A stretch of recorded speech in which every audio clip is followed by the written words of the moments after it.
And then Dodger sent in, now I'm looking for page 3. Where's page 3? Here's page 3. Okay.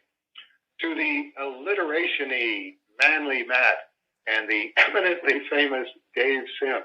No, the eminently famous, eminently notorious Dave Sim. Possibly accounted for by the dream of 1,000 cats. Great inkers in comics history. I'm reading Woodwork, a retrospective published in 2012 about Wally Wood. I know you've been influenced by Will Eisner, Al Williamson, and Neil Adams. Question, are there other great inker influences? Practically without number. We have to... Inking is a skill I have to, at this point, have to give definite credit and very serious credit to the existence of heritageauctions.com, where we're all able to see brilliant spectrums of inking, all in black and white, all the way that the creator did it, without garbage world color pressed color on top of it. And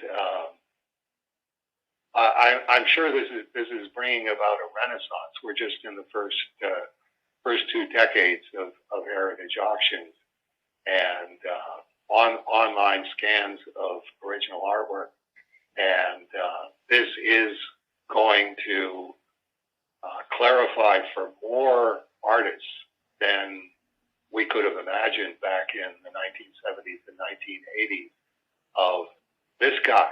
This guy's inking is exactly what I see in my head, and I can look at this on a computer screen and enlarge it 400 times and go, what does that pen line look like? What does that brush stroke look like?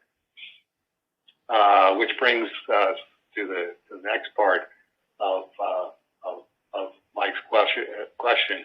What makes a great inker in your mind? Use of blacks, delicate line work, overall composition, where and when to use blacks. Is there a big difference between comic strip inkers and comic book inkers? I would narrow the frame of reference on this just because we're already 45 minutes in, and all of these ever expanding questions definitely eat up time. I would say let's limit it to photorealism, and let's limit it to 2 examples of photorealistic inkers.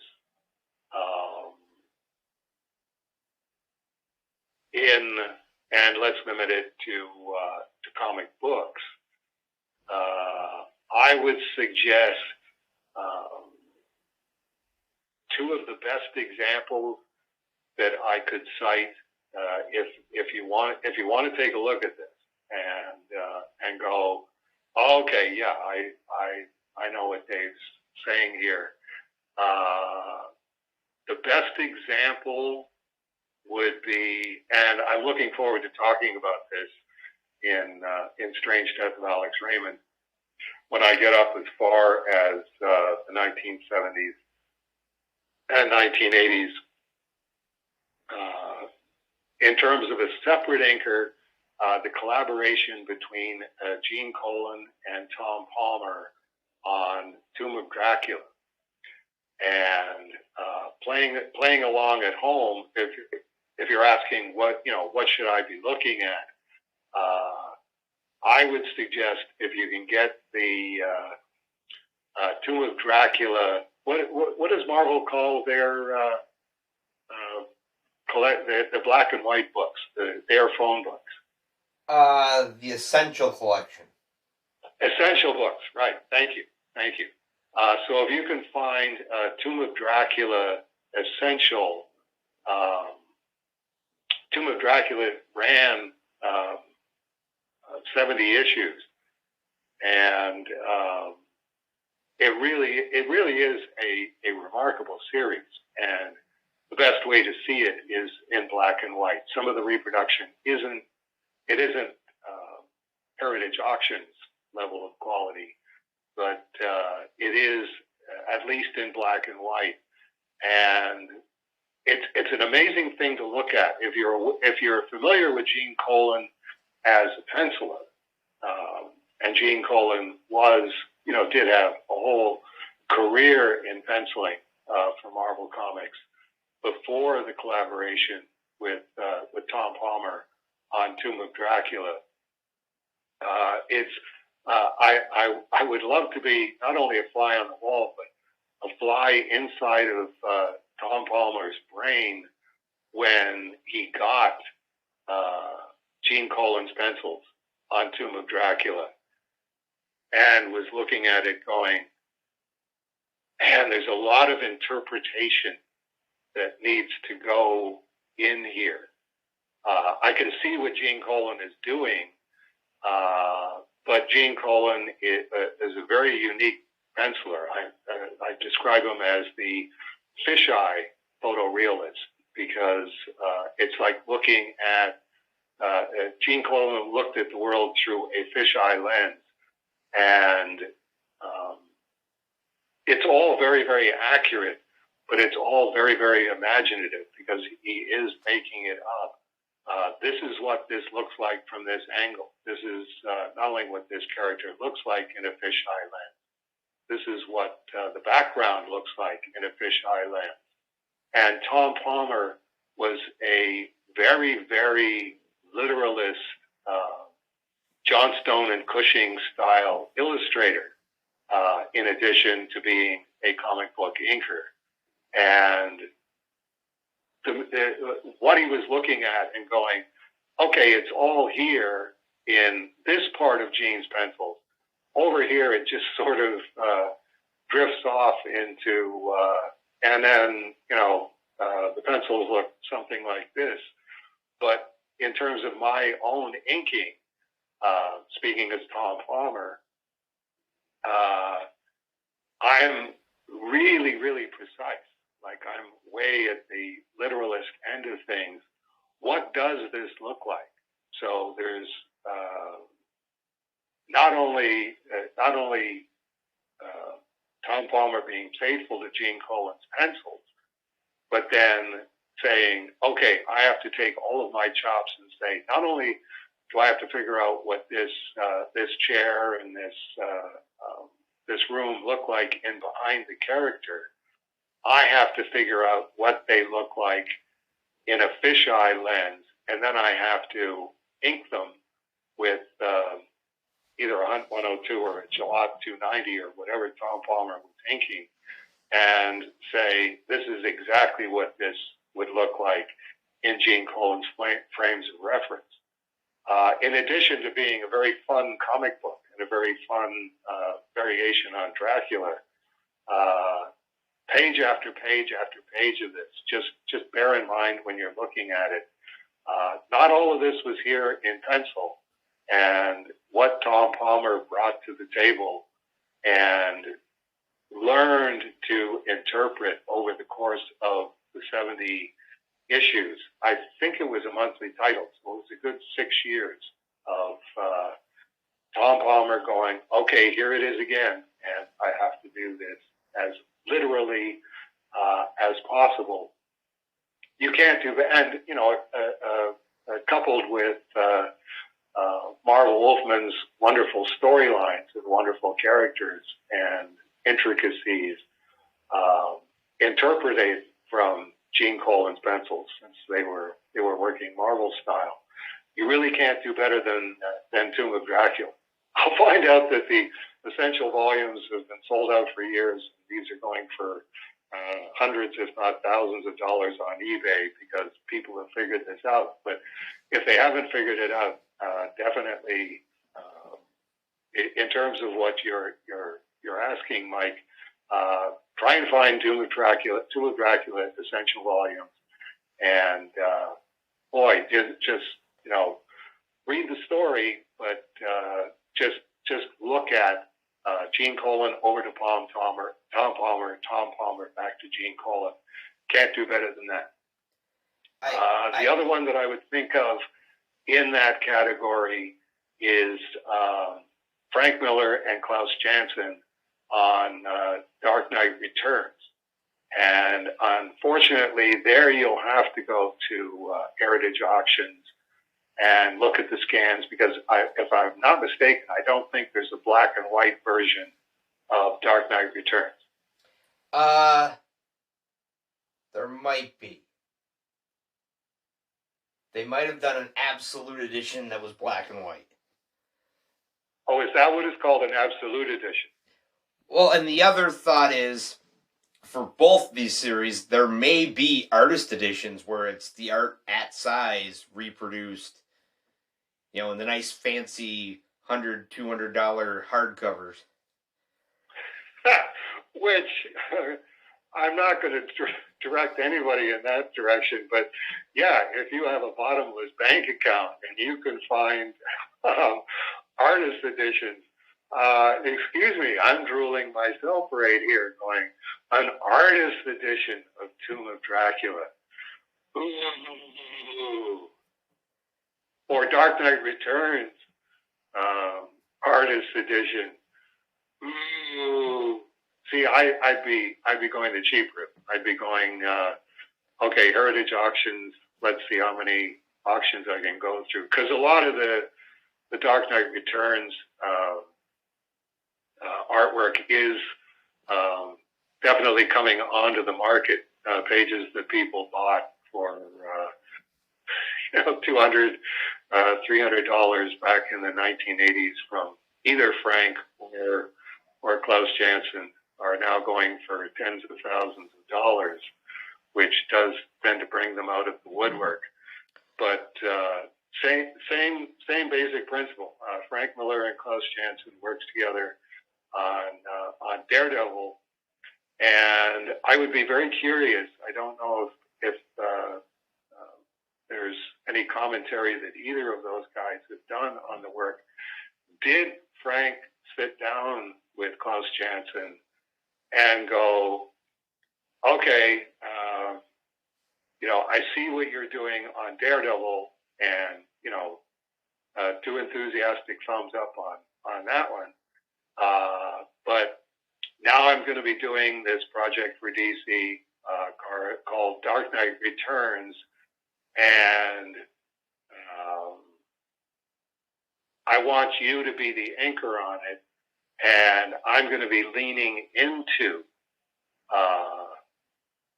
what it is that you're doing, which is this marvelous, completely idiosyncratic Klaus Janson inking, where it's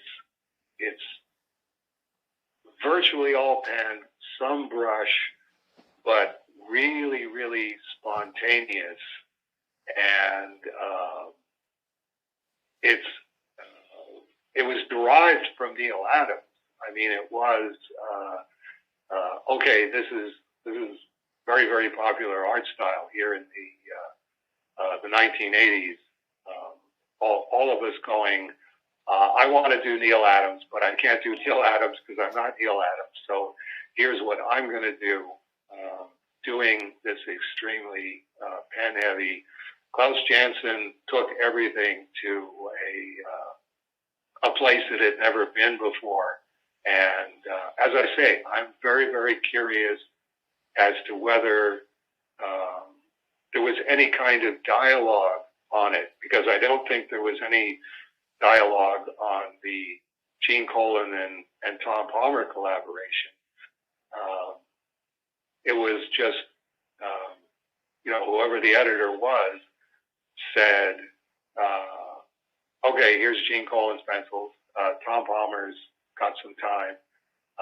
Send this over and let's see what comes up. And it's like, wow, really, really good. Let's see how long we can keep Tom Palmer on Tomb of Dracula, and stayed on throughout the whole run.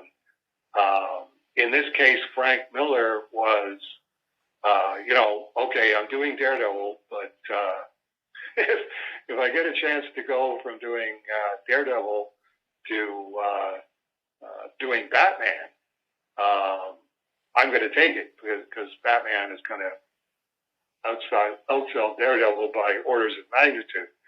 So I think I can get some major royalties on this. He would be in a situation where he could say, Klaus Jansen's the inker. He's on my team. I don't want any question about that. I'm not going to ink it myself. I inked Ronin myself, and no, I want an inker on Dark Knight Returns, and I want Lynn to do the coloring. No ifs, ands, or buts.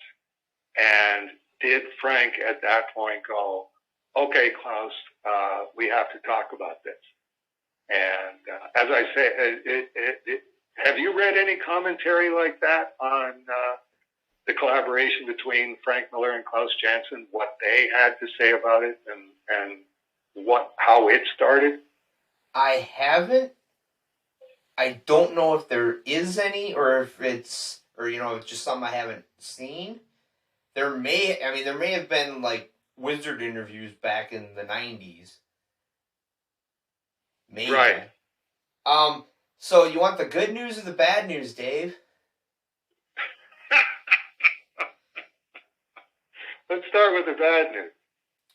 Well, you don't have limitless amounts of money, but there is an artist edition of Tomb of Dracula that has 6 full issues in, original art, black and white, reprinted in the nice hardcovers for like $125, but it's issues 25, 28, 36, 37, 46, and 48. Prime stuff. I'm sitting there picturing in my mind, okay, which ones would I want them to be?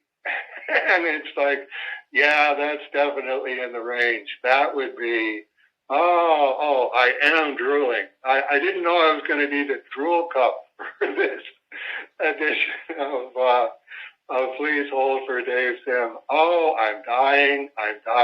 Okay, yes, that is the bad news. What's the good news? Batman Noir, The Dark Knight Returns, black and white, the entire series, $28.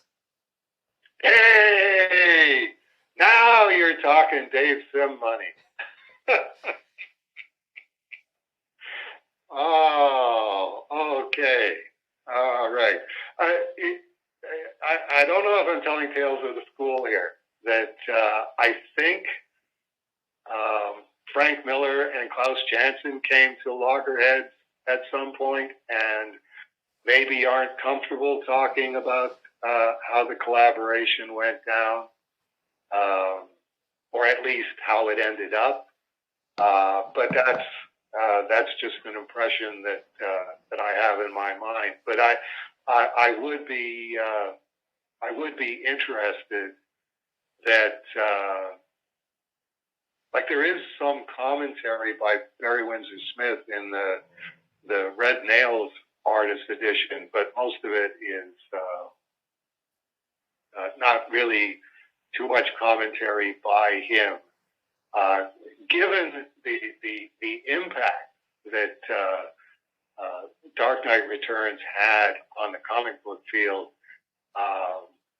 I would really hope that whatever commentary is there for the sake of future creators, people who are saying, I like a balance between cartoon realism and photorealism, both of which is what we're talking about with Dark Knight Returns. It is very, very exaggerated, but it is photorealistic riffs.